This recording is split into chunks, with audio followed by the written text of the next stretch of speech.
ഗവി യാത്ര. ഗവി യാത്രയ്ക്ക് ഏറ്റവും നല്ലത് നമ്മുടെ KSRTC ടൂർ പാക്കേജ് തന്നെ. ഞങ്ങൾ ആലപ്പുഴയിൽ നിന്നും ഉല്ലാസയാത്ര എന്ന ഫാസ്റ്റ് പാസഞ്ചർ ബസ്സിൽ വെളുപ്പിന് 4:30 കയറി. നമ്മുടെ കണ്ടക്ടർ ദിനേശ് നായിക്കും ഡ്രൈവർ വിമേഷും കൂടി ഒരു സ്പീക്കറും 2 മൈക്കുമായി വന്നു. വണ്ടി സ്റ്റാർട്ട് ചെയ്തപ്പോൾ കണ്ടക്ടർ ദിനേശ് നമ്മുടെ യാത്രയെക്കുറിച്ച് ചെറുവിവരണം നൽകി. അങ്ങനെ യാത്ര പുറപ്പെട്ടു. നാടകങ്ങളിൽ ഉപയോഗിക്കുന്ന ഡിം ലൈറ്റിൻ്റെ പ്രവർത്തനം പോൽ സൂര്യകിരണങ്ങൾ ഭൂമിയിൽ പതിക്കുന്നത് നേരിൽ കണ്ടു. 6:45 ഞങ്ങൾ പത്തനംതിട്ടയിൽ എത്തി. ബ്രേക്ക്ഫാസ്റ്റ് കഴിഞ്ഞ് ജംഗിൾ സവാരി എന്ന ബോർഡ് വെച്ച 36 സീറ്റുള്ള ബസ് ഞങ്ങൾക്കായി കാത്തുകിടപ്പുണ്ടായിരുന്നു. അവിടുന്നാണ് ഗവിയിലേക്കുള്ള യാത്ര. വെളുത്ത കരയുള്ള കറുത്ത കമ്പിളി വിരിച്ച് പാദയാത്രയിലൂടെ ഞങ്ങളുടെ ബസ് യാത്ര തുടങ്ങി. അവിടുന്ന് ബസ്സിൻ്റെ ഡ്രൈവർ രാജേഷ് ആയിരുന്നു. ഞങ്ങൾക്ക് പരസ്പരം പരിചയപ്പെടുവാനായി ദിനേശ് മൈക്ക് ഓണാക്കി തന്നു. അങ്ങനെ പരിചയപ്പെടൽ കഴിഞ്ഞ് അതിനുശേഷം വളരെ ആവേശമേറിയ അന്താക്ഷരി തുടങ്ങി. കണ്ടക്ടർ ദിനേശ് മൈക്ക് കയ്യിലെടുത്ത് വനത്തിനുള്ളിലേക്ക് കയറുമ്പോൾ പാലിക്കേണ്ട നിർദ്ദേശങ്ങൾ നൽകി. വളരെ നിശബ്ദമായിരിക്കണം. വനം അത്രയ്ക്ക് ശാന്തമാണ്. നിങ്ങൾ കഴിക്കുന്ന മിഠായി പേപ്പർ പോലും പുറത്തേക്കെറിയരുത്. അത് വണ്ടിക്കുള്ളിൽ തന്നെ ഇടുക. ഞങ്ങളത് വൃത്തിയാക്കിക്കൊള്ളാം എന്ന നിർദ്ദേശവും. വനത്തിനുള്ളിൽ ആദിവാസി കുട്ടികളെ കാണുമ്പോൾ അവർക്ക് കൊടുക്കുവാൻ ചെറു സമ്മാനങ്ങൾ കരുതുവാനും പറഞ്ഞു. ഞങ്ങളെല്ലാവരും തന്നെ അതിനുള്ള കരുതലും എടുത്തു. ഒരു കാര്യം, പുഷ് ബാക്ക് സീറ്റും AC-യും മലന്നു കിടന്ന് TV-യും കണ്ടൊരു യാത്രയാണ് നിങ്ങൾ ഉദ്ദേശിക്കുന്നതെങ്കിൽ പോകരുത്. ഇത് 36 സീറ്റുള്ള ഓർഡിനറി ബസ്സാണ്. അതിനു മാത്രമേ വനം വകുപ്പ് അതിലൂടെ കയറ്റിവിടത്തുള്ളൂ. ടൂറിസ്റ്റ് ബസ്സുകളുടെ വർണ്ണവും ലൈറ്റും പോപ്പ് സംഗീതങ്ങളും പാവം പക്ഷിമൃഗാദികൾക്ക് ദഹിക്കില്ല. അതാണ് കാരണം. വനപാതയായതിനാൽ സാധാരണ റോഡിലെ യാത്രാനുഭവം ആയിരിക്കില്ല.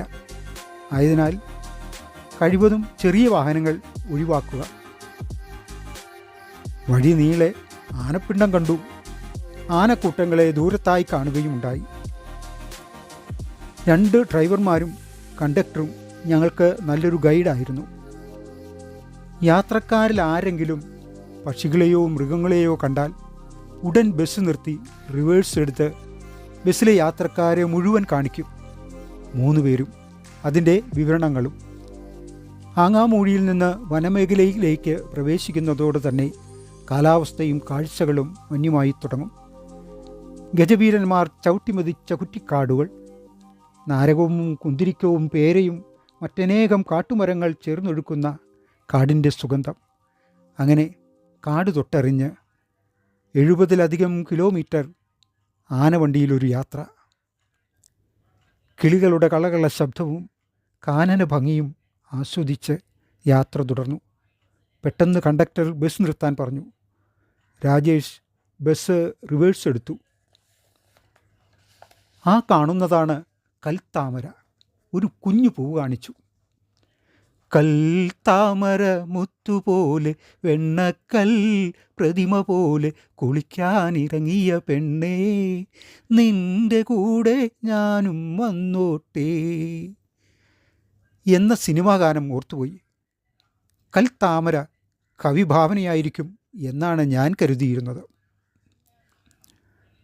പച്ചപ്പുതപ്പണിഞ്ഞ മലനിരകളും കളകളാരവം മുഴക്കുന്ന അരുവികളും ആഹാരം തേടിയലയുന്ന വന്യമൃഗങ്ങളും. അല്പദൂരം കഴിഞ്ഞപ്പോൾ ഡ്രൈവർ വിമേഷ് കരിങ്കുരങ്ങളെ കണ്ടു. വണ്ടി നിർത്തി ബാക്ക് എടുത്തു. എല്ലാവരെയും കാണിച്ചു തന്നു. ഒറ്റക്കൊമ്പന്മാരുടെ വിളയാട്ടം, മ്ലാവുകളുടെ തുള്ളിച്ചാട്ടം, കാട്ടുപോത്തുകളുടെ വീരപ്രകടനം, അട്ടകളുടെ അതിജീവനം. അങ്ങനെ മാൻ, മ്ലാവ്, കാട്ടുപോത്ത്, മയിൽ, ആന, കാട്ടുപന്നി, തുടങ്ങിയവയെ കാണുമ്പോൾ ബസ് അവിടെ നിർത്തി 100 മീറ്റർ 200 മീറ്റർ റിവേഴ്സ് എടുത്ത് എല്ലാവരെയും ആ കാഴ്ചകൾ കാണിച്ചു തരും. ഓരോ സ്ഥലങ്ങളിലും ഇറങ്ങുമ്പോൾ നൂലുപോലുള്ള അട്ടകൾ നമ്മുടെ കാലിൽ കയറും. ഉടൻ നമ്മുടെ കണ്ടക്ടർ ദിനേശ് നായിക്ക് ഓടി വന്ന് സാനിറ്റൈസർ സ്പ്രേ ചെയ്യും.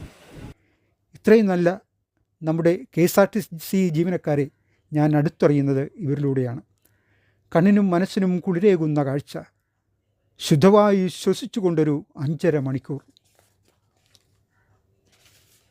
മൂടൽമഞ്ഞും മലനിരകളും ശാന്തതയ്ക്കുള്ളിലെ കിളിക്കൊഞ്ചലും ചീവീടുകളുടെ സംഗീതവും ആസ്വദിച്ച് വാഹനം മുന്നോട്ട് നീങ്ങവേ പെട്ടെന്ന് നിർത്തി പിന്നോട്ടെടുത്തു.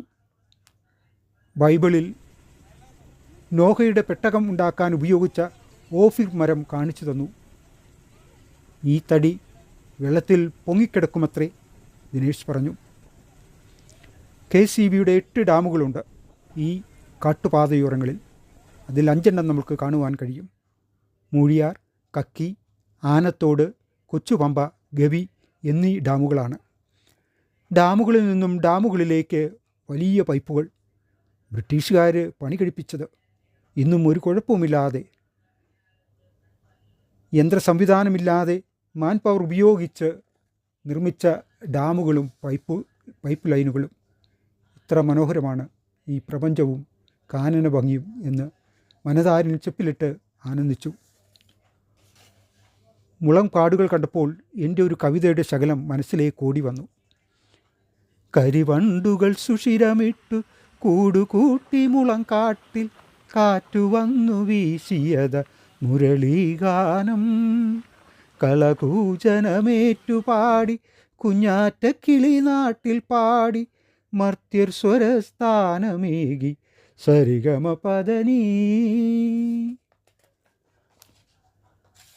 അനേകം ഏറുമാടങ്ങൾ കണ്ടു. ആദിവാസികൾക്ക് താമസിക്കുവാൻ സർക്കാർ ഉണ്ടാക്കിയ വീടുകളെല്ലാം ആനകൾ കുത്തി പൊളിച്ചിരിക്കുന്നു. വളരെ നൊമ്പരമുളവാക്കി. ആദിവാസി കുട്ടികൾ റോഡരികിൽ നിൽപ്പുണ്ടായിരുന്നു. ഞങ്ങൾ അവർക്ക് സമ്മാനങ്ങൾ നൽകിയാണ് യാത്ര തുടർന്നത്. അപ്പോഴതാ ഒരു കാട്ടുപന്നി റോഡരികിൽ. അവൻ അധികം പേടിയില്ല. അവന് ബിസ്ക്കറ്റ് നൽകി. ഡ്രൈവർ പറഞ്ഞു, ഓരോന്നായിട്ട് ഇട്ടുകൊടുക്കല്ലേ, അവൻ കയ്യിൽ കടിക്കും എന്ന് പറഞ്ഞതും ഒരുമിച്ച് കുറേ ബിസ്ക്കറ്റുകൾ ഇട്ട് കൊടുത്ത് ഞങ്ങൾ ബസ്സിൽ ചാടിക്കയറി യാത്ര തുടർന്നു.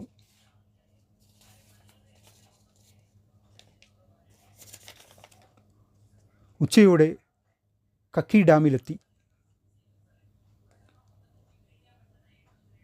ബോട്ടിംഗ് എടുത്തു പറയേണ്ടതാണ്. മലനിരകൾക്കും കാടിനും നടുക്കുള്ള തടാകം എത്ര മനോഹരമാണെന്നോ. ഞങ്ങൾ ഫോട്ടോയും വീഡിയോയും എടുത്തു. ഞങ്ങളുടെ കൂടെ വന്ന എതിർ ബോട്ടിലെയും വീഡിയോകൾ പരസ്പരം എടുത്തു. ഉല്ലസിച്ച് ബോട്ടിംഗ് നടത്തുമ്പോൾ ബോട്ടുകാരനോടായി എൻ്റെ മകൾ ചോദിച്ചു, ചേട്ടാ ഇതിനെന്താഴമുണ്ട്? ഏയ് അധികമൊന്നുമില്ല, ഒരു 40 അടി. പിന്നെ ഞങ്ങളുടെ ശബ്ദം വളരെ താഴ്ന്നതായിരുന്നു. അവിടുന്ന് നല്ലൊരു സദ്യയും കഴിച്ച് കോടമഞ്ഞ് തിങ്ങി നിറഞ്ഞ് ഞങ്ങളുടെ ബസ്സിനെ പൊതിഞ്ഞു. ബസ് മുങ്ങാങ്കുഴിയിടുന്ന പോൽ അപ്പുറം കടന്നു. ഇടയ്ക്കിടെയുള്ള വാട്ടർഫാൾസും ഡാമുകൾക്ക് മുകളിലൂടെയുള്ള യാത്രയും കൗതുകമായി. 5 ഡാമുകളിൽ ഇറങ്ങി. ഫോട്ടോഷൂട്ടും മഞ്ഞിനുള്ളിലെ യാത്രയും ഗവിയിലേക്കുള്ള നല്ലൊരു യാത്രാ അനുഭവമാണ്. അത് നമ്മുടെ ആനവണ്ടിയിൽ തന്നെ പോകണം. കൊച്ചുവണ്ടികൾ നമ്മുടെ യാത്ര ഏറെ മറയ്ക്കുന്നവയാണ്. ബസ്സിലാകുമ്പോൾ ഉയരത്തിലിരിക്കുന്നതിനാൽ നമ്മൾക്കെല്ലാം കാണുവാൻ കഴിയും. പിന്നെ ആനയെ പേടിക്കേണ്ട. ആനവണ്ടിക്ക് മാത്രമേ പെർമിറ്റുള്ളൂ. കുറച്ച് ട്രാവലറുകളും കാറും കണ്ടു. കാട് കഴിയുന്നത് ഇടുക്കി ജില്ലയിലെ വള്ളക്കടവിലാണ്. അവിടുന്ന് അല്പം കൂടി മുന്നോട്ട് പോയാൽ വണ്ടിപ്പെരിയാറായി.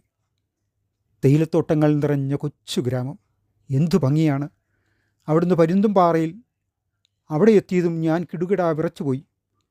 ഒരു ദിവസം 2 ചായ കുടിക്കുന്ന ഞാൻ അവിടെ എത്തിയതും പൂങ്കല പോൽ വിറയ്ക്കാൻ തുടങ്ങി. എൻ്റെ ഭാര്യയും മക്കളും പേടിച്ചുപോയി. 4 ചായയാണ് 5 മിനിറ്റിനുള്ളിൽ അകത്താക്കിയത്. അത്രയ്ക്ക് കോടയും മഴയുമായിരുന്നു. നമ്മുടെ ടൂറിസ്റ്റ് ബസ്സിലെ ജീവനക്കാരേക്കാൾ എത്ര മാന്യതയോടും സുരക്ഷിതവുമാണ് ഡ്രൈവർമാരായ വിമേഷും രാജേഷും കണ്ടക്ടർ ദിനേശ് നായിക്കും യാത്രക്കാരോട് പെരുമാറിയത്. ഞങ്ങളൊരു കുടുംബം പോലെയായിരുന്നു. പത്തനംതിട്ടയിൽ നിന്നും പുറപ്പെട്ട് മൈലപ്ര, മണ്ണാറക്കുളഞ്ഞി, വടശ്ശേരിക്കര, പെരുന്നാട്, ചിറ്റാർ, സീതത്തോട്, ആങ്ങാമൂഴി, മൂഴിയാർ, കക്കി ഡാം വഴിയാണ് ഗവിയിലെത്തിയത്.